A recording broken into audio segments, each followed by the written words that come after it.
ప్రభునందు ప్రియ పరిశుద్ధ దేవుని కుమారులారా, మన ప్రభువును రక్షకుడైన యేసుక్రీస్తు వారి అతి పరిశుద్ధ నామములో శుభములు వందనాలు తెలియజేస్తున్నాను. దేవునికి స్తోత్రములు. మరి ప్రాముఖ్యంగా పరిశుద్ధాత్మ సంపూర్ణ వివరణ అనే ప్రధానాంశంగా అనేకమైనటువంటి అంశాలు మనం నేర్చుకుంటూ వస్తూ ఉన్నాం. మరి ఈ క్రమంలో ప్రారంభ సంఘానికి పరిశుద్ధాత్మ అభిషేకము ఎలా విస్తరించింది అనేటువంటి అంశంలో ప్రాముఖ్యమైనటువంటి గత వారంలో కొన్ని నేర్చుకుని ఉన్నాం. మిగతాది కొన్ని నేర్చుకోవడానికి ఈరోజు ప్రయత్నం చేద్దాం. ప్రార్థన చేసుకుందాం. వాక్యాన్ని మనము ధ్యానం చేసుకుందాం. కృప కలిగిన ప్రేమ కలిగిన ప్రియ పరలోకపు తండ్రి, నీ ఘనమైన అత్యున్నతమైన మహోన్నతమైన అతిశ్రేష్టమైన నామమును బట్టి స్తుతులు స్తోత్రం నాయన తండ్రి. మరి ఇప్పటి వరకు నీ కాపుదల్లో భద్రపరిచి సజీవులు తండ్రి, పాటల ద్వారాగా ప్రార్థించడం ద్వారాగా మీరు మహిమ పొందిన నమ్ముతూ విశ్వసిస్తూ ఉన్నాం నాయన తండ్రి. ఈ సమయంలో నీ యొక్క అమూల్యమైన మాటలను, జీవము గల మాటలను ప్రకటించడానికి సిద్ధపడి ఉండగా తండ్రి, నీ యొక్క జ్ఞానము శక్తిని దయచేయని ఆయన వింటున్నటువంటి ప్రతి ఒక్కరిలో తండ్రి, విన్నటువంటి వాక్యము వారి హృదయాల్లో ఫలింపజేసి ఆ వాక్య ప్రకారంగా అనుసరించి జీవించడానికి నీ కృపలో భద్రపరచమని మా ప్రభువును రక్షకుడైన యేసుక్రీస్తు వారి అతి పరిశుద్ధ నామంలో మిక్కిలి వినయముగా ప్రార్థించి వేడుకొంచుకున్నాం పరమ తండ్రి, ఆమేన్. ప్రభునందు ప్రియ పరిశుద్ధ దేవుని కుమార్తెలారా, మనము గత వారంలో ప్రారంభ సంఘానికి పరిశుద్ధాత్మ అభిషేకము, కృపా వరములను అనుగ్రహించేటువంటి పరిశుద్ధాత్మ అభిషేకము ఎలా విస్తరించింది అనేటువంటి అంశంలో పెంతెకోస్తు పండుగ దినం నాడు 12 అపోస్తులు మాత్రమే పరిశుద్ధాత్మ పొందుకొనగా, ఒక ప్రారంభ సంఘంలో యూదయ, సమరయ, అదే విధంగా యెరూషలేము దేశంలో అంతా కూడా భూ దిగంతముల వరకు కూడా పరిశుద్ధాత్మ అభిషేకము ఎలా విస్తరించబడింది అనేటువంటిది అనేటువంటి అంశంలో మనము అనేకమైన విషయాలు మనం నేర్చుకున్నాం గత వారంలో. అయితే యేసుక్రీస్తు వారు తాను ప్రత్యక్షంగా బోధించిన కాలంలో ఏం చెప్తున్నాడంటే, తండ్రి నా నామమున పంప పరిశుద్ధాత్మ సమస్తమును మీకు బోధించి నేను మీతో చెప్పిన సంగతులన్నింటినీ కూడా జ్ఞాపకం చేస్తాడు అనేటువంటిది యేసుక్రీస్తు వారు ప్రత్యక్షంగా బోధించిన కాలంలో తన శిష్యులతోటి చెప్పినటువంటి సందర్భాలు మనం చూస్తూ ఉన్నాం. అదే విధముగా ఆ తండ్రి వద్ద ఉన్నటువంటి అంటే ఆదరణకర్త, నేను పంపబోయేటువంటి ఆదరణకర్త అనగా సత్యస్వరూపిన ఆత్మ వచ్చినప్పుడు ఆయన నన్ను గూర్చి సాక్ష్యం ఇస్తాడు అనేటువంటిది యేసుక్రీస్తు వారు చెప్పిన సందర్భం మనం చూస్తూ ఉన్నాం. అదే విధముగా నేను వెళ్ళిపోవటం వలన మీకు ప్రయోజనకరము. వెళ్ళని యెడల తండ్రి వద్ద ఉన్నటువంటి ఆదరణకర్త మీ వద్దకు రాడు. ఆయన వచ్చి ఏం చేస్తాడంటే పాపమును గూర్చి, నీతిని గూర్చి, తీర్పును గూర్చి లోకమును ఒప్పింపజేస్తాడు అనేటువంటిది యేసుక్రీస్తు వారు చెప్పిన సందర్భాలు మనము చూస్తూ ఉన్నాం. ఇంకా ఏం చెప్తూ ఉన్నాడంటే, యోహాన్ గారు రాసినటువంటి యోహాను సువార్త 16వ అధ్యాయంలో 12వ వచనం నుంచి 15వ వచనం వరకు మనం చదువుకున్నట్లయితే, నేను మీతో చెప్పవలసినవి ఇంకనూ అనేక సంగతులు కలవు గాని ఇప్పుడు మీరు వాటిని సహింపలేరు. ఏమంటున్నాడు? నేను ఇంకనూ చెప్పవలసిన సంగతులు ఇంకా అనేకం ఉన్నవి, ఇప్పుడు మీరు వాటిని సహింపలేరు. అయితే ఆయన అనగా సత్య స్వరూపైన ఆత్మ వచ్చినప్పుడు మిమ్మును సర్వసత్యములోనికి నడిపించును. ఇంకేమంటున్నాడు అంటే, ఆయన తానంతట తానే ఏమీ బోధింపక వేటిని వినునో వాటిని బోధించి సంభవింపబోవు సంగతులను మీకు తెలియజేయను. ఆయన నా వాటిలోనివి తీసుకొని మీకు తెలియజేయను గనక నన్ను మహిమపరచును అని చెబుతూ, తండ్రికి కలిగినవన్నీ నావి, అందుచేత ఆయన నా వాటిలోనివి తీసుకొని మీకు తెలియజేయను అని నేను చెప్పితిని అని యేసుక్రీస్తు వారు తాను ప్రత్యక్షంగా బోధించిన కాలంలో చెప్పినటువంటి సందర్భాన్ని మనం చూస్తూ ఉన్నాం.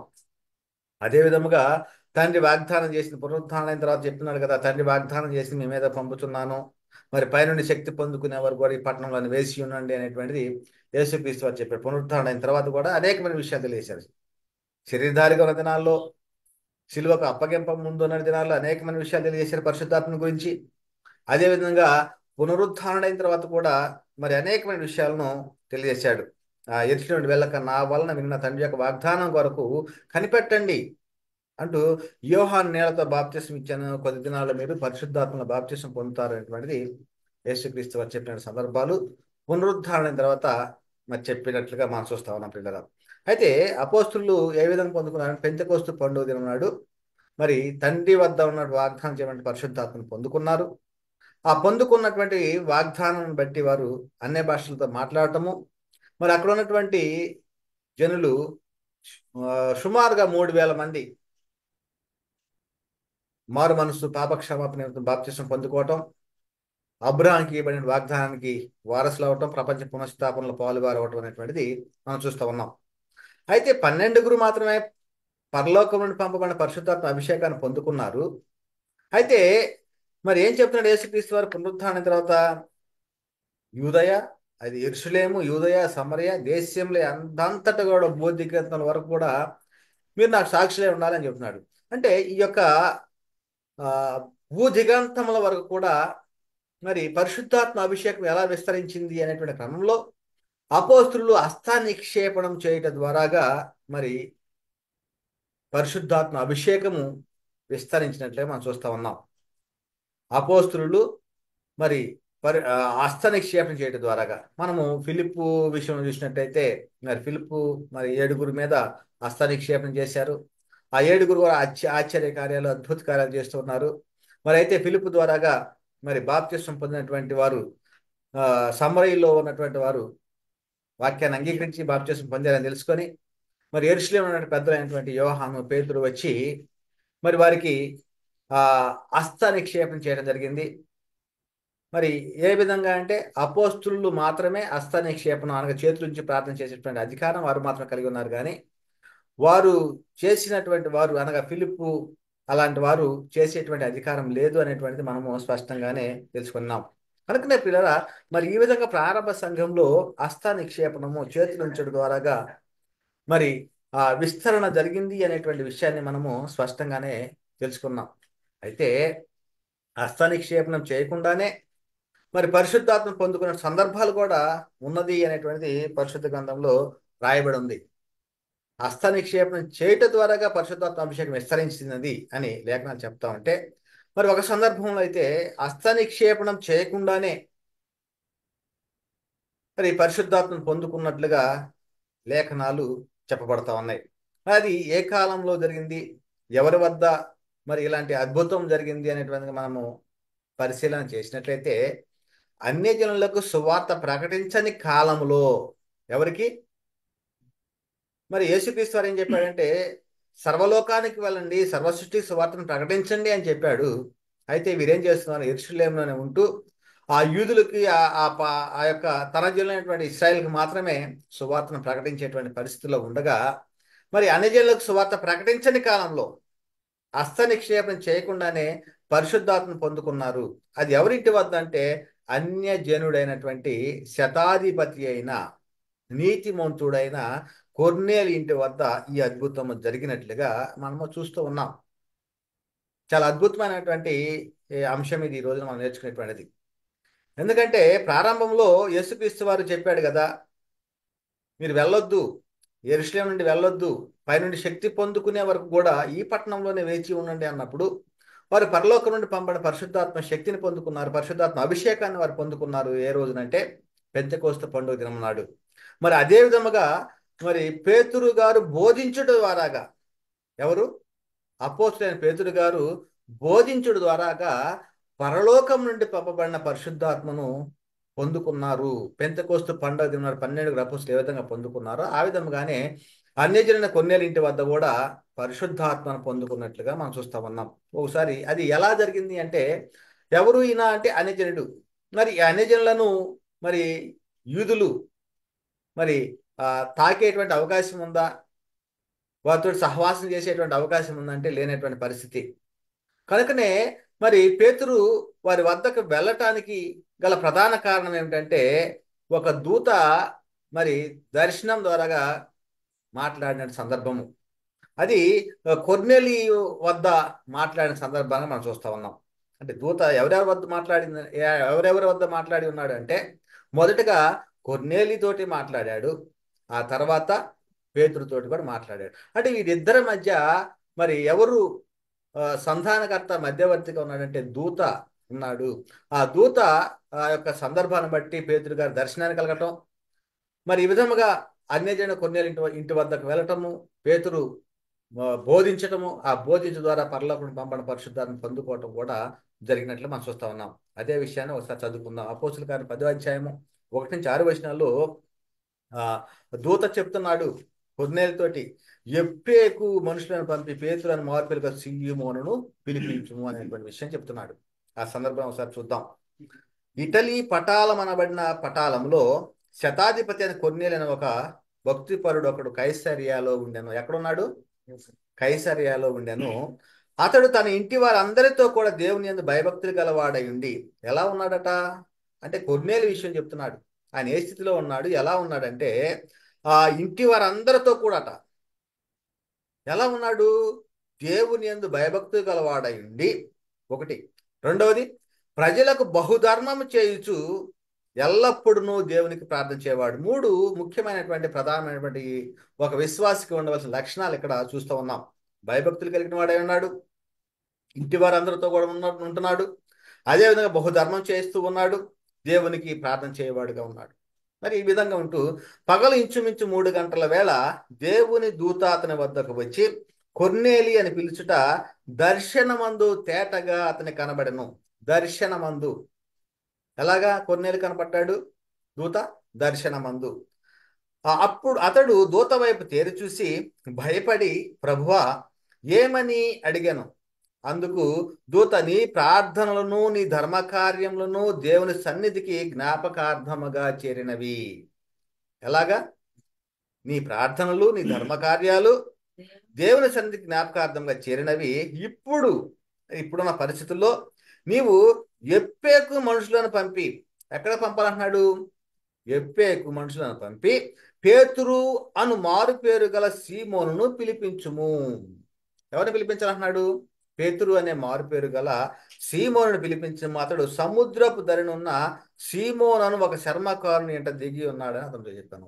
అంటే కొర్నేలితోటి దూత చెప్తున్నటువంటి సందర్భం ఎలా ఉన్నది అంటే, మరి పేతురు అనేటువంటి అతను ఎక్కడ ఉన్నాడో, ఎవరి ఇంటి ఉన్నాడో అతను ఎప్పేకు పిలిపించు అనేటువంటి సందర్భాన్ని మనం చూస్తా ఉన్నాం. ఇంకా 10వ అధ్యాయంలోని 7-8 చూసినట్టే, అతనితో మాట్లాడిన దూత వెళ్ళిన పిమ్మట అతడు తన ఇంటి పనివారిలో ఇద్దరిని తన యొద్ద ఎల్లప్పుడూ కనిపెట్టుకుని ఉండి వారిలో భక్తిపడి ఒక సైనికుని పిలిచి వారికి ఈ సంగతులన్నీ వివరించి వారిని ఎప్పేకు పంపెను. ఇంకా ఈ విధంగా వారిని ఎప్పేకు పంపిన మనం చూస్తా ఉన్నాము. మరునాడు వారు ప్రయాణమై మరి పట్నంలకు సమీపించిన పగలు ఇంచుమించు 12 గంటలకు పేతురు ప్రార్థన చేయడం మిద్దె మీదకి ఎక్కాను. అంటే మిద్దె మీదకి ఎక్కేటువంటి పరిస్థితిలో పేతురు గారు ఉన్నాడు. ఏ సమయంలో? మరునాడు. అంటే వీరు ప్రయాణం అయిన తర్వాత మరునాడు మరి ఆ ప్రయాణమై పట్టణానికి సమీపించిన పగలు ఇంచుమించు 12 గంటలకు పేతురు ప్రార్థన చేయటకు మిద్దె మీదకి ఎక్కాను. అంటే పేతురుకు కూడా ఇక్కడ దర్శనాన్ని చూపిస్తున్నాడు. పేతురు కలిగినటువంటి దర్శనాన్ని మనం ఒకసారి చూద్దాం. అతడు మిక్కిలి ఆకలి కొనగా భోజనం చేయగోరెను. ఇంటివారు సిద్ధము చేయుచుండగా అతడు పరవశుడై ఆకాశం తెరవబట్టయు 4 చెంగులు పట్టి దింపబడిన పెద్ద దుప్పటి వంటి ఒక విధమైన పాత్ర భూమి మీదకి దిగివచ్చుటయు చూశాను. అందులో ఆ దర్శనంలో ఏం చెప్తున్నాడు?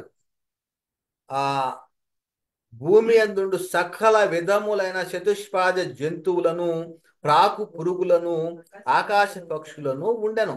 అప్పుడు పేతురు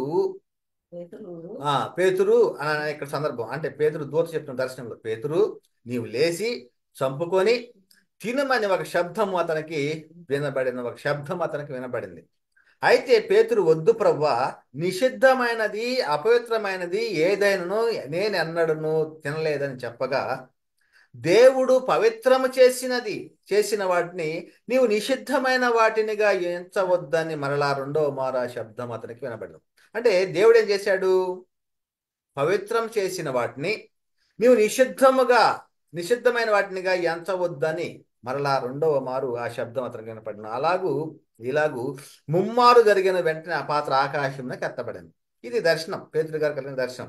పేతురు తనకు కలిగిన దర్శనం ఏమై ఉండెను అని తనలో తాను ఎటూ తోసక, అంటే ఏం చేయాలో అర్థం కావట్లేదు. ఏంటి ఈ దర్శనం వచ్చింది?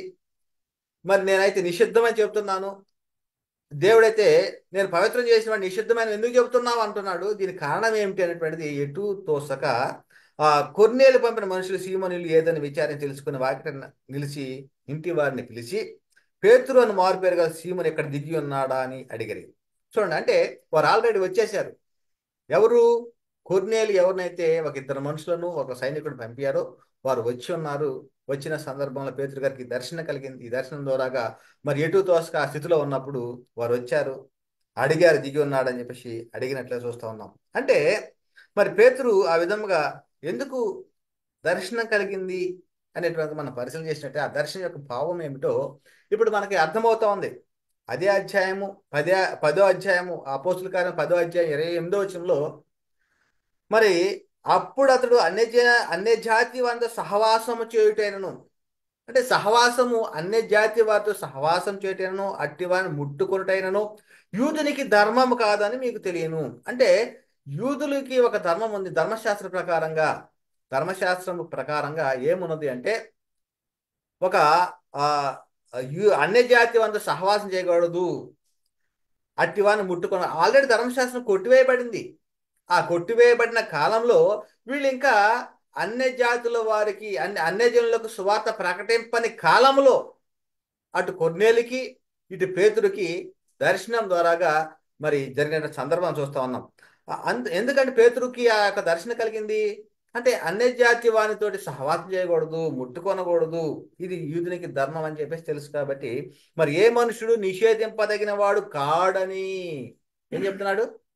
ఏ మనుషుడు నిషేధింపదగిన వాడని అయినను అపవిత్రుడని అయినను చెప్పకూడదని దేవుడు నాకు చూపించున్నాడు. అంటే దర్శనానికి మరి ముఖ్యమైనటువంటిది ఏమిటి? దర్శనం భావం ఏమిటి? ఆ దర్శన కళ ప్రధానమైనటువంటి దానికి అర్థం ఏమిటి అంటే దేవుడు పవిత్రం చేసిన వాడు నిషేధించకూడదు, నిషేధంగా ఎంచకూడదు అని చెప్పేసి అని దేవుడు చెప్పి ఉండగా ఇక్కడ దాని భావం ఏమిటంటే కొర్నేలి వద్ద నుంచి వచ్చిన మనుషులు చూడగానే మరి దాని విషయం అర్థమైపోయింది అతనికి. మరి అయితే ఏ మనుషుడును నిషేధింపదగిన వాడని అయినను అపవిత్రుడు అని అయినను చెప్పకూడదని దేవుడు నాకు చూపించున్నాడు అనేటువంటి విషయము మరి అపోస్తుడైనటువంటి పేతురు గారు మరికి ఆయనకి అర్థమైనట్లుగా మనం చూస్తా ఉన్నాం. వెంటనే మరి ఆ అపోస్తుడైన పేతురు గారితో శతాధిపతి అయిన కొర్నేలి కలిగిన దర్శనాన్ని గురించి వివరించిన సందర్భం అంటే పేతురు గారు ఏమైపోయాడు? అక్కడికి వెళ్ళిపోయాడు. ఎక్కడికి? కొర్నేలి ఇంటి వద్దకు వెళ్ళాడు. మరి అక్కడికి వెళ్ళిన సందర్భంలో మరి ఆయన కలిగిన దర్శనం గురించి, కొర్నేలి కలిగిన దర్శనాన్ని గురించి పేతురు గారికి వివరిస్తూ ఉన్నాడు. ఆ వివరించే సందర్భాన్ని ఒకసారి చూద్దాం ప్రియులారా. అపోస్తుల కార్యం 10వ అధ్యాయము 30 నుంచి 35 వచనాల్లో, అందుకు కొర్నేలి 4 దినముల క్రిందట పగలు 3 గంటల మొదలుకొని ఈ వేళ వరకు నేను ఇంట ప్రార్థన చేయుచుండగా ప్రకాశమానమైన వస్త్రం ధరించిన వాడు ఒకడు నా ఎదుట నిలిచి, కొర్నేలి, నీ ప్రార్థన వినబడెను, నీ ధర్మ కార్యములు దేవుని సముఖమందు జ్ఞాపకం ఉంచబడి ఉన్నవి గనుక నీవు ఎప్పేకు వర్తమానమును పంపి పేతురు అని మారు పేరు గల సీమోనును పిలిపించుము. అతడు సముద్రపు ధరనిన్న శర్మకారుడు సీమోనిట దిగి ఉన్న నాతో చెప్పాను. వెంటనే నిన్ను పిలిపించి అంటే మరి ఆ కొర్నేలికి కలిగిన దర్శనాన్ని బట్టి మరి ఏం చేశాడు? తన మనుషులను పంపించాడు. అదేవిధంగా పేతురు గారు కూడా దర్శనంలో అర్థమైపోయింది ఏ మనుషుడు కూడా నిషేధింప తగిన వాడు కాడు అని, అపవిత్రుడు అయిన వాడు కాదని చెప్పేసి గ్రహించాడు. ఆ గ్రహించిన దాన్ని బట్టి పేతురు మరి కొర్నేలు ఇంటి వద్దకు వెళ్ళటం జరిగింది. అదే అంటున్నాడు కదా, వెంటనే నేను పిలిపించి నీ వచ్చినది మంచిది, ప్రభువు నీకు ఆజ్ఞాపించినవన్నీ వినుటకై ఇప్పుడు మేమంతరము దేవుని ఎదుట ఎక్కడున్నారట? దేవుని ఎదుట ఇక్కడ కూడి ఉన్నామని చెప్పిన అందుకు పేతురు నోరు తెరిచెట్టాను, దేవుడు పక్షపాతి కాడని నిజముగా గ్రహించి ఉన్నాను. చూడండి, అంటే దేవుడు పక్షపాతి కాడని నిజముగా గ్రహించి ఉన్నాను. ప్రతి జనములోనూ ఆయనకు భయపడి నీతిగా నడుచుకొని వారిని ఆయన అంగీకరించును.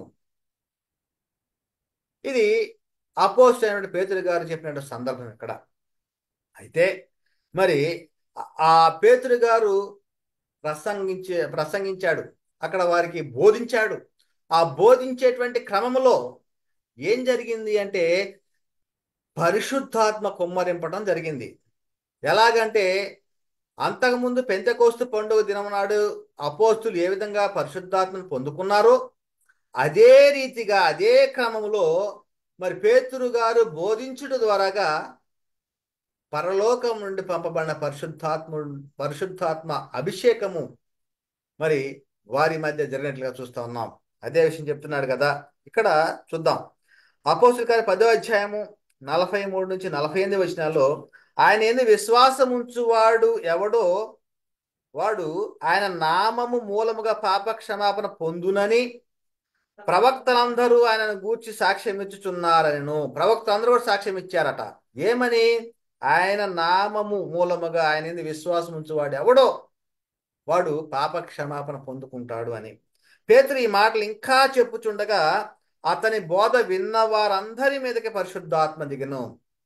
అంతకుముందు మరి ప్రారంభ సంఘానికి పరిశుద్ధాత్మ అభిషేకం ఎలా జరిగింది అంటే అపోస్తులు హస్త నిక్షేపణ చేయటం వలన, అపోస్తులు చేతులుంచడం ద్వారాగా మరి ఆ పరిశుద్ధాత్మ అభిషేకము విస్తరించబడతా ఉంది. అయితే ఇక్కడ ఏం జరిగింది? అపోస్తులు బోధించుడు ద్వారాగా, చూడండి, అపోస్తులు బోధించుడు ద్వారాగా ఇక్కడేమంటున్నాడు పేతురు ఈ మాటలు ఇంకా చెప్పుచుండగా అతని బోధ విన్నవారు అందరి మీదకి పరిశుద్ధాత్మ దిగను. సున్నతి పొందిన వారిలో పేతురుతో కూడా వచ్చిన విశ్వాసులు అందరూ, అంటే పేతురుతో పాటు కూడా కొంతమంది వచ్చారు సున్నతి పొందినటువంటి వారు. ఆ పరిశుద్ధాత్మ వరము అన్యజనుల మీద సైతం కొమ్మరింబడి చూసి విభ్రాంతి నొందారు. అంటే మొదటిగా అపోస్తులు ఏ విధంగా పరిశుద్ధాత్మ పొందుకున్నారు అదే రీతిలో పొందుకోవడం చూసి వీరు కూడా విభ్రాంతి నొందారు. ఏలైనగా వారు భాషలతో మాట్లాడుచు దేవునిని గణపరచుచు ఉండగా వినిరి అనేటువంటిది ఇక్కడ చెప్పబడుతుంది కదా. కనుకనే మరి పేతురు యూదులు ఏమంటున్నారంటే, నీవు సున్నతి పొందిన వారి వద్దకు సున్నతి పొందని వారి వద్దకు పోయావు, వారితో భోజనం చేశావు అని అతనితోటి వాదం పెట్టుకున్నారు. అంటే ధర్మశాస్త్ర ప్రకారంగా ఏమిటి? అన్యజనులతో సహవాసం చేయకూడదు, అతను ముట్టకూడదు. ఇది ధర్మశాస్త్ర ప్రకారం. ధర్మశాస్త్రం కొట్టివేయబడిన తర్వాత మరి దేవుడు ఏం చెప్తూ ఉన్నాడు అంటే, నేను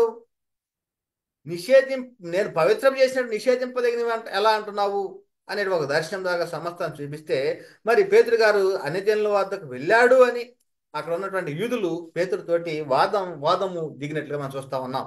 అపోస్తుల కార్యం 11వ అధ్యాయంలో 15 నుంచి 18 వచనాల్లో.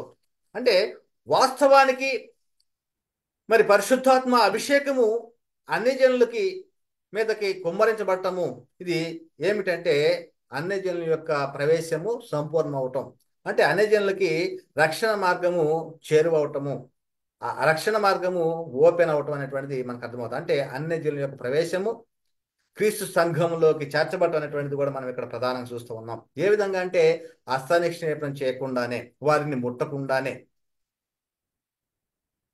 ఏ విధంగా అపోస్తులు పొందుకున్నారో ఆ విధంగానే సమాన వరం అంటున్నాడు. ఇది వారు అపోస్తులు ఏ విధంగా పొందుకున్నారో ఈ యొక్క అన్యజనులు కూడా ఆ విధముగానే పొందుకున్నారు. అంటే దేవుడు పక్షపాతి కాడు, అందరూ సమానంగా ఉంటారనే విషయాన్ని ఇక్కడ స్పష్టంగా చూపించబడతా ఉంది ప్రియులారా. అపోస్తుల కార్యం 11వ అధ్యాయము మరి పేతురుతో యూదులు మరి వాదం పెట్టుకున్న సందర్భాన్ని ఇక్కడ చూస్తా ఉన్నాం. నేను మాట్లాడని ఆరంభించినప్పుడు పరిశుద్ధాత్మ మొదట మన మీదకి దిగిన ప్రకారము వారి మీదకి దిగిన. మొదట అంటే పెంతెకోస్తు పండుగ నాడు ఏ విధముగా వారి మీదకి దిగనో అదే విధముగా అన్యజనుల మీదకు కూడా దిగను అని చెప్తున్నాడు. అప్పుడు యోహాను నీళ్లతో బాప్తిసం ఇచ్చాను కానీ మీరు పరిశుద్ధాత్మలో బాప్తిసం పొందుదురని ప్రభువు చెప్పిన మాట నేను జ్ఞాపకం చేసుకుంటుని. ఏం జ్ఞాపకం చేసుకుంటున్నాడు? అప్పుడు యేసుక్రీస్తు వారు చెప్పాడు కదా, నేను నీళ్లతో బాప్తిసం ఇస్తూ ఉన్నాను. ఎక్కడ? యోహాను సువార్త 14వ అధ్యాయంలో యేసుక్రీస్తు చెప్పిన సందర్భం, నేను నీళ్లతో బాప్తిసం ఇచ్చాను కానీ ఇంకా ఆ యోహాన్ నీళ్లతో బాప్తిస్తానుగా మీరు పరిశుద్ధాత్మ బాప్తిసం పొందిన ప్రభువు చెప్పిన వాటిని జ్ఞాపకం చేసుకుంటుంది. కాబట్టి ప్రభు అయిన యేసుక్రీస్తునందు విశ్వాసం ఉంచిన మనకు అనుగ్రహించినట్టు దేవుడు వారికి కూడా సమాన వరము అనుగ్రహించి ఉండగా దేవునిని అడ్డగించుటకు నేను ఏ పాటి వాడనని చెప్పాను. మరి సున్నతి కలిగిన వారితో పోయావు నువ్వు, అదే అన్నాడు. వారు ఈ మాటలు విని మరేమి అడ్డం చెప్పక అట్లయితే అన్ని జనులకు నువ్వు దేవుడు జీవార్థమైన మారు మనసు దయచేసి ఉన్నాడని చెప్పుకొనుచు దేవుణ్ణి మహిమపరిచిరి. మరి ఈ విధముగా అన్ని జనులైనటువంటి కొర్నేలు ఇంటి వద్ద మరి ఏం జరిగిందంటే అన్ని జనుల ప్రవేశము సంపూర్ణమైనది. అంటే దేవుడు పక్షపాతి కాడు. తన ఏందు భయభక్తులు కలిగినటువంటి నడుచుకునేటువంటి వారందరికీ కూడా దేవుడు మరి ఉంటాడు అనేటువంటి విషయాన్ని ఇక్కడ మనకి స్పష్టంగా అర్థమవుతా ఉంది. అందుకనే అపోస్తల 10వ అధ్యాయము 47-48 వచనాల్లో అందుకు పేతురు మనవలే పరిశుద్ధత పొందిన వీరు బాప్తిస్మం పొందకుండా ఎవడైనను నీళ్లకు ఆటంకం చేయగలడా అని చెప్పి, నీళ్లకు ఆటంకం చేయగలడా అంటే అంతకుముందు బాప్తిస్మం పొందేటువంటి ఆ అవకాశం లేదు వారికి. నీళ్లకు ఆటంకంగా ఉన్నారు వాళ్ళు బాప్తిస్మం పొందకుండా. కనుకనే ఇప్పుడు ఏమైపోయింది, నీళ్లకు ఆటంకపరిచేవారు ఎవరు అంటున్నాడు. అందుకు పేతురు మనవలే పరిశుద్ధాత్మ పొందిన వీరు బాప్తిస్మం పొందకుండా, అంటే బాప్తిస్మం పొందకుండా వీరు పరిశుద్ధాత్మ పొందుకున్నారు అనేటువంటిది కూడా మనకు అర్థమవుతోంది. ప్రారంభంలో మరి అన్ని జనులు అయినటువంటి వారు ఏ విధంగా పరిశుద్ధాత్మ అభిషేకాన్ని పొందుకున్నారు అంటే బాప్తిస్మము పొందకుండానే. అయితే ఏమంటున్నాడు ఇక్కడ, పేతురు మనవలే పరిశుద్ధాత్మ పొందిన వీరు బాప్తిస్మం పొందకుండా ఎవడైనా నీళ్లకు ఆటంకం చేయగలడా అని చెప్పి యేసుక్రీస్తు నామమందు వారు బాప్తిస్మం పొందవలనని ఆజ్ఞాపించాను. ఆజ్ఞగా ఇచ్చాడు. యేసుక్రీస్తు నామంలో బాప్తిస్మం పొందాలి. ఇది అపోస్తుల బోధ ప్రకారంగా అనేటువంటిది మనం స్పష్టంగా తెలుసుకోవాలి. తర్వాత మరి కొన్ని దినములు తన మీద ఉండమని వారు అతన్ని వేడుకుంది. అంటే అపోస్తులు చేతులు ఉంచితే కానీ పరిశుద్ధాత్మను పొందుకోవాలి, కానీ అపోస్తులు బోధించడం ద్వారాగా పరిశుద్ధాత్మను పొందుకొనుట అన్యజన కొన్నింటి వద్ద మనము గమనించాం. అపోస్తుల బోధ వింటే పరిశుద్ధాత్మను పొందుకోవడం ఏమిటి అనేటువంటి ఒక సందేహం కూడా మనకు రావచ్చు. ఎందుకు మరి అన్యజనులు మరి పేతురు బోధ వినడం ద్వారాగా, పేతురు బోధించిన బోధ ద్వారా వినడం ద్వారాగా మరి పరిశుద్ధాత్మ పొందుకోవడానికి ప్రధాన కారణం ఏమిటి? మరి అపోస్తుల బోధ వినడం వలన అన్యజన కొన్నేళ్ళ ఇంటి వద్ద ఉన్న వారు పరిశుద్ధాత్మ పొందుకోవడం గల ప్రధాన కారణం ఏమిటంటే వాగ్దాన నెరవేర్పు. అన్ని జనుల గురించి వాగ్దానం చేసినటువంటి నెరవేర్పు అక్కడ జరిగినట్లుగా మనం చూస్తా ఉన్నాం. ఈ విషయాన్ని యెషయా గ్రంథంలో 28వ అధ్యాయం 11-13 వచనాల్లో రాయబడి ఉంది. యెషయా గ్రంథము 28వ అధ్యాయము 11-13 వచనాలు. నిజమే, అలిసిన వానికి నెమ్మది కలగజేయుడి. ఇదే నెమ్మది, ఇదే విశ్రాంతి అని చెప్పిన వాడు నత్తివారి పెదవుల చేతను అన్య భాషతోనూ ఈ జనులతో మాట్లాడుచున్నాడు. ఎలాగా? నత్తివారి పెదవుల చేతను అన్య భాషతోనూ ఈ జనులతో అనగా యూదులతోనూ మాట్లాడుచున్నాడు. అయినను వారు విననొల్లరైరి. కావున వారు వెళ్ళి వెనకకు మొగ్గి విరగబడి చిక్కుబడి పట్టబడినట్లు ఆజ్ఞ వెంబటి ఆజ్ఞ, ఆజ్ఞ వెంబటి ఆజ్ఞ, సూత్రం వెంబడి సూత్రము, సూత్రం వెంబటి సూత్రము, కొంత ఇచ్చట కొంత అచ్చట యెహోవా వాక్యము మీకు వచ్చును. మరి ఈ విధముగా మరి ఈ అన్యజనుల్లో అయినటువంటి వారు పేతురు గారి ప్రసంగం ద్వారాగా అంటే పరిశుద్ధాత్మను పొందుకోవటానికి ప్రధాన కారణము మరి ప్రవక్తకు ఇచ్చినటువంటి సందర్భం. ప్రవక్తలు ప్రవచించారు మరి అన్యజనుల యొక్క ప్రవేశం గురించి. అదే చెప్తున్నాడు కొరింథీ రాసినటువంటి మొదటి పత్రిక 14:21లో అన్య భాషలు మాట్లాడు జనుల ద్వారాగాను, అన్య భాషలు మాట్లాడు జనుల ద్వారాను, పరజనుల పెదవుల ద్వారాను. పరజనులు ఎవరు అంటే దేవుని జనాంగం కానటువంటి అన్యజనులు. పరజనుల పెదవుల ద్వారాను ఈ జనులతో మాట్లాడుదును, అప్పటికైనా వారు నా మాట వినకపోదురు అని ప్రభు చెప్తున్నాడని ధర్మశాస్త్రంలో రాయబడి ఉన్నది. ధర్మశాస్త్రం అనగా ఏంటి అంటే యెషయా గ్రంథము, ప్రవక్తల యొక్క గ్రంథం కూడా మరి ధర్మశాస్త్రంలోని గతంలో మనం నేర్చుకుని ఉన్నాం. ధర్మశాస్త్రములో ఉన్నటువంటివి గ్రంథాలు ఏమిటటువంటివి. ఆ విధముగా మరి వినకపోదురు అని ప్రభు చెప్తున్న ధర్మశాస్త్రం రాయబడి ఉన్నది. ఎలాగా? అన్య భాషలు మాట్లాడు జనుల ద్వారాగాను, పరజనుల పెదవుల ద్వారాగాను ఈ జనులతో మాట్లాడుదును. ఈ జనులతో మాట్లాడుతును. అప్పటికైనా వారు నా మాట వినకపోదురు అని ప్రభు చెప్తున్న ధర్మశాస్త్రంలో వ్రాయబడినది. ఇంకా రోమపత్రిక 15వ అధ్యాయం 15వ వచనంలో కూడా అయినను అన్యజనులు అను అర్పణ అన్యజనులు అను అర్పణ పరిశుద్ధాత్మ వలన పరిశుద్ధపరచబడి ప్రీతికరమగునట్లు నేను సువార్త విషయం యాజక ధర్మం జరిగించుచు దేవుని చేత నాకు అనుగ్రహింపబడిన కృపను బట్టి అన్యజనుల నిమిత్తము. ఎవరి నిమిత్తం అంటున్నాడు పౌలు గారు? అన్యజనుల నిమిత్తము యేసు క్రీస్తు పరిచారకుడైతిని. అంటే అన్యజనుడైనటువంటి కొర్నేలు ఇంటి వద్ద పేతురు బోధించడం ద్వారాగా ఏం జరిగిందంటే అన్యజనుల ప్రవేశము జరిగింది. అన్యజనుల ప్రవేశం సంపూర్ణమైనది అనే విషయం మనకు స్పష్టంగా అర్థమవుతుంది. కనుకనే సమస్తమైనటువంటి అన్యజనుల విశ్వాసం విధేయులగినట్లు అని రోమపత్రిక 16వ అధ్యాయం 25వ వచనంలో కూడా రాయబడింది. సమస్తమైన అన్యజనులు విశ్వాసం విధేయులగినట్లు అనాది నుండి, ఎప్పటి నుంచి అంటున్నాడు? అనాది నుండి రహస్యముగా ఉంచబడి ఇప్పుడు ప్రత్యక్షపరచబడిన మర్మము నిత్యదేవుని ఆజ్ఞ ప్రకారము ప్రవక్తల లేఖనముల ద్వారాగా వారికి తెలియపరచబడి ఉన్నది. ఈ మర్మమును అనుసరించి నా సువార్త ప్రకారంగా అంటున్నాడు. అంటే ఇది ఎలాగంటే అన్యజనుల విశ్వాసం విధేయులైనట్లు అనాది కాలం రహస్యంగా ఉంచబడింది. ఇది ఇప్పటి నుంచి కాదు. అంటే అబ్రహామునకు సువార్త, అబ్రహాం సువార్త నీ యందు భూలోక వంశములన్నీ కూడా ఆశీర్వదించబడను, అన్ని జనులందరూ ఆశీర్వదించబడతారని మరి అనేక సందర్భాల్లో రాయబడి ఉన్నది. మరి మర్మముగా ఉంచబడింది అంటున్నాడు. ఇంకా ప్రవక్త లేఖనం ద్వారా అబ్రహాములకు వాగ్దానం చేశాడు, భూలోకంలో సమస్త అన్యజనులు ఆశీర్వదించబడతారనేటువంటి విషయాన్ని ఇక్కడ లేఖనాలు చెప్పబడతా ఉంది. మరి అన్యజనులు ఈ మర్మం యొక్క మహిమహేశ్వరం ఏంటిదో వారు తెలుసుకోవాలనే విషయం చెప్పబడతా ఉంది. కొలస్సీ రాసిన పత్రిక 1వ అధ్యాయం 27వ వచనంలో అన్యజనులలో ఈ మర్మము యొక్క మహిమైశ్వర్యం ఏంటిదో అది అనగా మీ యందున్న క్రీస్తు మహిమ నిరీక్షణ ఉన్నాడనే సంగతిని దేవుడు తన పరిశుద్ధులకు తెలియపరచకోరి ఇప్పుడు ఆ మర్మమును వారికి బయలుపరచను. అంటే అన్యజనుల యొక్క ప్రవేశము జరిగేటువంటి విధానాన్ని గురించి ఇక్కడ చెప్పబడతా ఉంది పిల్లరా. కనుకనే మరి ఎఫెసీ పత్రిక 3వ అధ్యాయం 1 నుంచి 6 మనం చూసినట్టయితే ఈ హేతువు చేత అన్యజనులైన మీ నిమిత్తము, ఎవరి నిమిత్తం అంటున్నాడు?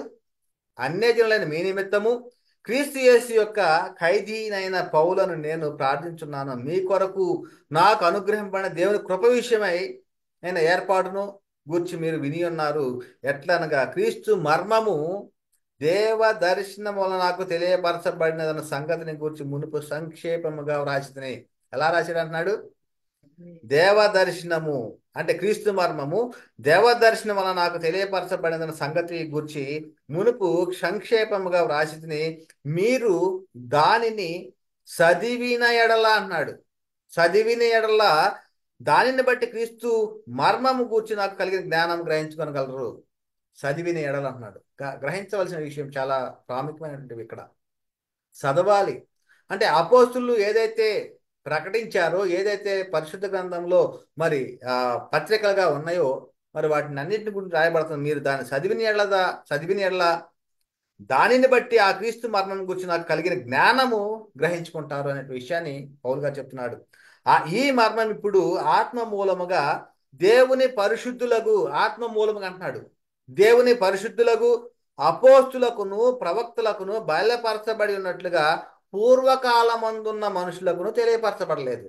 ఇది అన్యజనుల యొక్క ప్రవేశం గురించి, సువార్త గురించి, రక్షణ అనేకులను రక్షించే శక్తులను సువార్తను గురించి. ఈ మర్మం ఏదనగా అన్యజనులు సువార్త వలన క్రీస్తు యేసునందు యూదులతో పాటు, ఎవరితో పాటు? యూదులతో పాటు సమాన వారసులను, ఒక శరీరమందు సాటి అవయవములను వాగ్దానములు పాలువారున్నారను అన్నది అనేటువంటిది ఇక్కడ చెప్పబడుతుంది.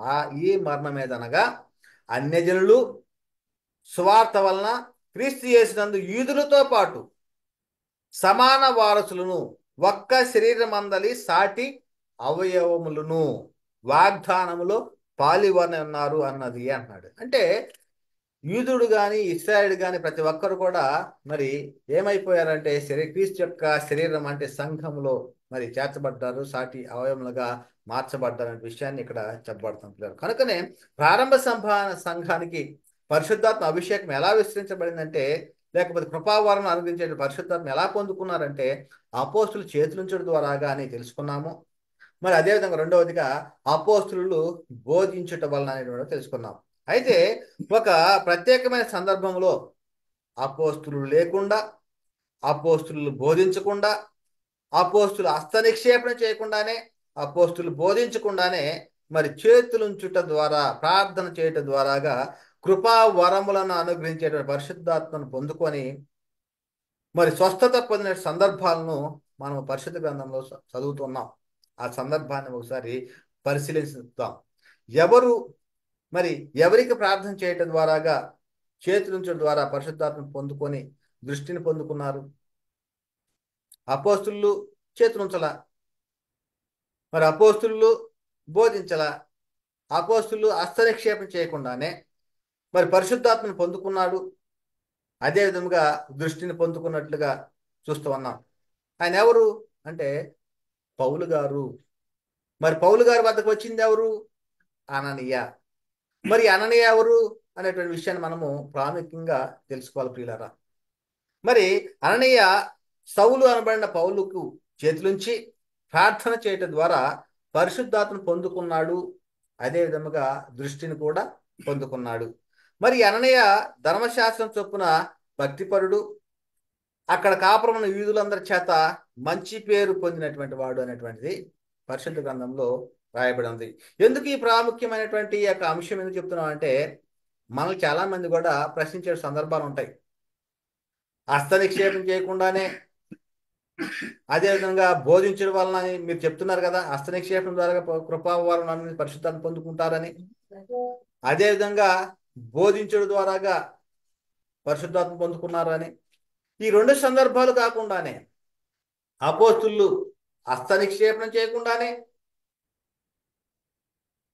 అపోస్తులు బోధించకుండానే మరి కృపా వరములను అనుగ్రహించిన పరిశుద్ధాత్మ అభిషేకం పొందుకున్నటువంటి వ్యక్తిని మేము చూస్తూ ఉన్నాము. మరి దానిని ఎలాగా మీరు చెప్తారు అనే విషయాన్ని చాలా మంది ప్రశ్న వేసే పరిస్థితి ఉంటుంది. కనుక ఇది ప్రత్యేక సందర్భము.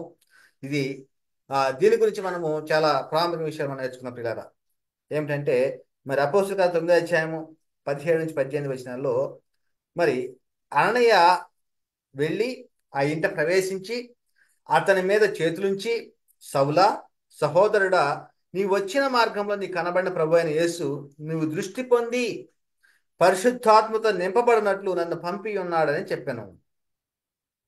మరి ఈయన పేరేమిటి? పౌలు గారి పేరు సౌలుగా పిలబడుతున్నట్టు వాడు.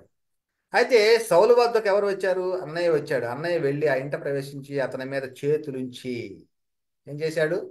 వెళ్ళగానే అతని మీద చేతులుంచి, సౌలా సహోదరుడా, నీవు వచ్చిన మార్గంలో నీకు కనబడిన ప్రభు అయిన యేసు నీవు దృష్టి పొంది, అంటే అప్పటికే చూపును కోల్పోయాడు, నీవు దృష్టి పొంది పరిశుద్ధాత్మతో నింపబడినట్లు. ఎలా నింపడాలంటున్నాడు?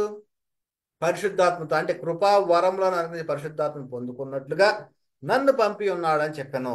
అప్పుడే అతని కన్నులో ఉండి పొరల వంటి రాలగా దృష్టి పొంది లేచి బాప్తిస్మం పొందాను. ఎలా జరిగింది అంటే, మొదటగానే పరిశుద్ధాత్మను పొందుకున్నాడు, ఆ తర్వాత బాప్తిస్మం పొందుకున్నట్టు మనం చూస్తున్నాం. ఆ తర్వాత ఆహారం పుచ్చుకొని బలపడెను. మరి ఇది కొన్ని సందర్భాలు మనం పరిశీలన చేద్దాం. అపోస్తలుల కార్యాలు 22వ అధ్యాయము 12వ వచనం నుండి 18 వచనాల్లో మరి ఆయన ఏ విధంగా అక్కడికి వెళ్ళటం జరిగింది, ఈ అననీయ ఎవరు అనే విషయం మనం పరిశీలన చేసినట్టయితే ఆయన గురించి చెప్తున్నాడు. అంతటా ధర్మశాస్త్రం చొప్పున భక్తిపరుడును, అక్కడ కాపురం ఉన్న యూదులందరి చేత మంచి పేరును పొందిన వాడైన అన్నయ్యను ఒకడు నా యొద్దకు వచ్చి నిలిచి, పౌలు గారు చెప్తున్న సందర్భం ఇది, సౌలా సహోదర దృష్టి పొందమని నాతో చెప్పగా ఆగడి నేను దృష్టి పొంది అతని చూసి తిని. అప్పుడు అతడు మన పితరుల దేవుడు తన చిత్తము తెలుసుకొనుటకును ఆ నీతిమంతుని చూసుటకును. చూడండి, ఇక్కడ ఇద్దరు కనిపిస్తూ ఉన్నారు. పితరుల దేవుడు అని తండ్రి అని దేవుని గురించి చెప్తూ, ఆ నీతిమంతుని చూసుటకును అనగా యేసుక్రీస్తును చూసుటకును, ఆయన నోటి మాట వినుటకును నిన్ను నియమించి ఉన్నాడు. నీవు కన్న వాటిని గుర్చి విన్న వాటిని గుర్చి సకల మనుషులు ఎదుట ఆయనకు సాక్షివై ఉందువు. ఎవరికి? నీతిమంతుడైన యేసుక్రీస్తు వారికి సాక్షివై ఉందువు. కనుక నీవు తడువు చేయటేందుకు లేచి ఆయన నామమును బట్టి ప్రార్థన చేసి బాప్తిస్మం పొంది నీ పాపములను కడిగేసుకున్నామని చెప్పాను. అంతటా నేను యెరూషలేమునకు తిరిగి వచ్చి దేవాలయంలో ప్రార్థన చేయుచుండగా పరవశుడునై ప్రభువును చూసి తిని అప్పుడు ఆయన, నీవు త్వరపడి యెరూషలేము విడిచి శీఘ్రముగా వెళ్ళుము, నన్ను గూర్చి నీవు సాక్ష్యం వారు అంగీకరింపరని నాతో చెప్పాను. కనుకనే ప్రియరా, మరి ఈ విధముగా అపోస్తులైన పౌలు గారికి ప్రభు మరి దర్శించటము, ఆ దర్శించిన ప్రకారంగా మరి సౌలు గారు రావటము, ఆ అననయ్య రావటము, అననయ్య వచ్చి ప్రార్థన చేయటము, ప్రార్థన చేసిన వెంటనే మరి పరిశుద్ధాత్మ పొందుకోవటము, ఆ తర్వాత ఏం జరిగింది? పాపాలను కడిగేసుకోవటం, అంటే బాప్తిసం పొందుకోవటం, అన్నీ కూడా జరిగినట్లు మనం చూస్తూ ఉన్నాం. అంటే హస్తానిక్షేపణం చేయకుండా, ఆ అపోస్తులు బోధించకుండానే మరి ఒక ప్రత్యేక సందర్భంలో అననయ్య వచ్చి చేతులు ఉంచడం ద్వారాగా కృపా వరంలో అనుగ్రహించిన పరిశుద్ధాత్మను పొందుకున్న సందర్భం మనం చూస్తూ ఉన్నాం. కనుకనే మరి యేసుక్రీస్తు వారు మరి పౌలు గారిని నియమించాడట. మరి దేనికి నియమించాడు? ఇక్కడ చూస్తూ ఉన్నాం. అపోస్తుల కార్యములు 26వ అధ్యాయము 16వ వచనంలో, నీవు నన్ను చూసి ఉన్న సంగతిని గూర్చి, నేను నీ కనబడబో సంగతిని గూర్చి నిన్ను పరిచారకుని గాను సాక్షిని గాను నియమించుటకై కనబడి ఉన్నాను, నీవు లేచి నీ పాదములు మోపి నిలుపుము అని అపోస్తులైన పౌలు గారితో యేసుక్రీస్తు వారు చెప్పిన సందర్భాన్ని మనం చూస్తూ ఉన్నాం పిల్లరా. కనుకనే మరి ఈ విధంగా ఒక ప్రత్యేక సందర్భంలో అననీయ వచ్చి మరి పౌలు గారికి చేతులుంచి ప్రార్థించడం ద్వారాగా కృపా వరములను అనుగ్రహించి పరిశుద్ధాత్మను పొందినట్టుగా చూస్తూ ఉన్నాం. పరిశుద్ధాత్మ అభిషేకం ఆ విధంగా అక్కడ విస్తరించడం మనం చూస్తూ ఉన్నాం. కనుకనే పౌలు వద్దకు వచ్చినటువంటి అననీయ ఎవరు అనేటువంటి సందేహాలు చాలా మందికి వస్తూ ఉంటాయి. మరి పరిశుద్ధ గ్రంథంలో మరి పౌలు గారు జీవిస్తున్నటువంటి కాలంలో మరి అననీయ అనబడినటువంటి వారు మరి ఎందరు ఉన్నారు అంటే సుమారుగా ముగ్గురు ఉన్నట్లుగా మనం చూస్తూ ఉన్నాం. ఆ ముగ్గురులో మరి ఈయన వద్దకు వచ్చిన అననయ్య ఎవరో స్పష్టంగా తెలుసుకొని ఈరోజు నీ మాటలు ముగించుకుందాం. మరి అననయ్య, పౌలు వద్దకు వచ్చినట్టు అననయ్య ఎవరు అనేటువంటి ఈ యొక్క ఆ ప్రాముఖ్యమైనటువంటి ఈ యొక్క మాటల ద్వారా మనం నేర్చుకుందాం. అంటే ఇక్కడ ముగ్గురుగా ఉన్నట్లు చూస్తా ఉన్నాం. అన్నయ్యలు, అననీయ అనబడినటువంటి పేర్లు మరి పౌలు గారు జీవించినటువంటి కాలంలో ఉన్నట్లు మనం చూస్తా ఉన్నాం. ఎవరెవరు అంటే ఆ పేతురు గారి వద్దకు మరి ఆ పొలమును అమ్మి దానిలో కొంత వెలను దాచుకొని వచ్చినట్టు అననీయ సప్పీరాల గురించి ఒక జంటను మనం చూస్తా ఉన్నాం. అదే చదువుకున్నాం ఒకసారి. అపోస్తలుల 5వ అధ్యాయం 1-2 వచనాల్లో, అననీయ అనే ఒక మనుష్యుడు తన భార్య అయిన సప్పీరాతో ఏకమై పొలం అమ్మెను. భార్య ఎరుకనేవాడు దాని వెలలో కొంత దాచుకొని కొంత తెచ్చి అపోస్తుల పాదం వద్ద పెట్టాను. వీరిని మనం చూస్తా ఉన్నాం. వీరిద్దరు కూడా మరి చనిపోవటం, ధనాన్ని దాచుకోవటము, ఆ విధంగా ఆ ప్రారంభంలోనే మరి చనిపోయినట్లు చూస్తా ఉన్నాం. ఈ అననయ్య మరి పౌలు వద్దకు వచ్చిన అననయ్యనా కాదు అనేటువంటి మనకు తెలుసు. ఎందుకంటే ఈయన ఎక్కడున్నాడు? యెరూషలేములో క్రీస్తు సంఘంలో చేర్చబడిన అననయ్య. ఈయన ఉన్నటువంటి ప్రదేశం యెరూషలేములో. అదే విధముగా మనము ఇప్పుడు చెప్పుకున్నట్టు అన్నయ్య ఎక్కడ ఉన్నాడంటే దమస్కులో ఉన్నటువంటి అననయ్య.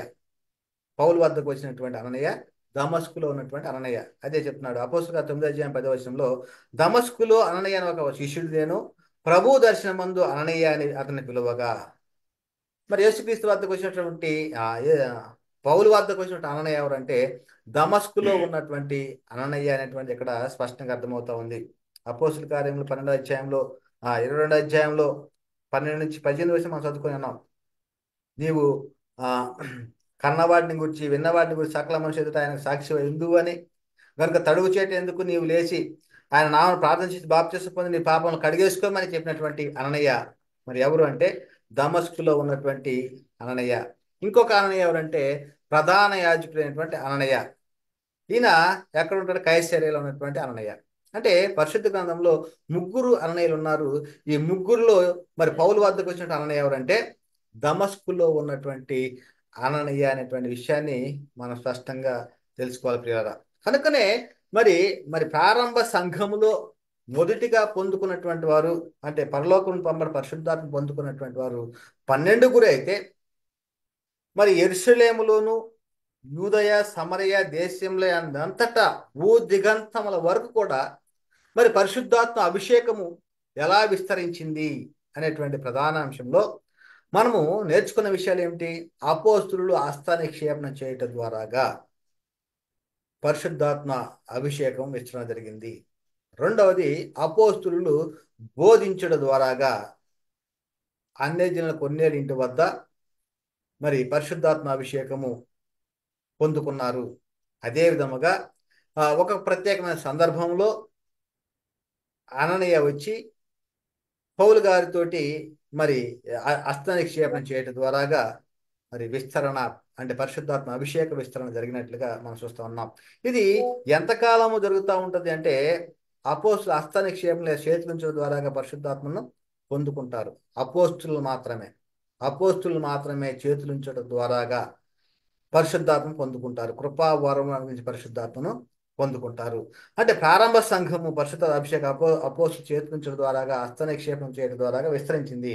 మరి ఎంతకాలం వరకు మరి పరిశుద్ధాత్మ అభిషేకము విస్తరించబడతా ఉందంటే అపోస్తులు బ్రతికి ఉన్నంత కాలం వరకే, అపోస్తులు జీవించినంత కాలం వరకే పరిశుద్ధాత్మ అభిషేకం విస్తరణ జరుగుతుంది. వారు చనిపోయిన తర్వాత మరలా ఆ విస్తరణ పరిశుద్ధాత్మ అభిషేకం అనేటువంటి జరగద్దు అనేటువంటి విషయం మనకి అర్థమవుతుంది. ఎందుకంటే తిమోతి చెప్తున్నారు కదా, మరి ఆ త్వరపడి హస్త నిక్షేపణం చేయకము, పొరుల పాపంలో పాలివాడై ఉండకమని. అంటే అపోస్తులు ఎవరి మీదైతే హస్త నిక్షేపం చేస్తారో మరి వారి ద్వారాగానే కానీ వారు హస్తనిక్షేపం చేయడం ద్వారాగా కాదు అనేటువంటి విషయం మనం స్పష్టంగా తెలుసుకున్నాం. కనుక ప్రియారా, మరి ఈ విధంగా పరిశుద్ధ గ్రంథంలో మరి ప్రారంభ సంఘంనకు పరిశుద్ధాత్మ అభిషేకం ఎలా విస్తరించిందో మరి స్పష్టంగా లేఖనాల ఆధారంతో మనం స్పష్టంగా తెలుసుకొని ఉన్నాం. కనుకనే చెప్పబడినటువంటి ఈ మాటలు వినుచున్న ప్రతి ఒక్కరిలోనూ దేవుడు నీరు కట్టి ఫలింపచేయను గాక. చెప్పబడిన మాట దేవుడు దీవించి ఆశీర్వదించును గాక. సహోదరులందరికీ వందనాలు, దేవునికి స్తోత్రములు.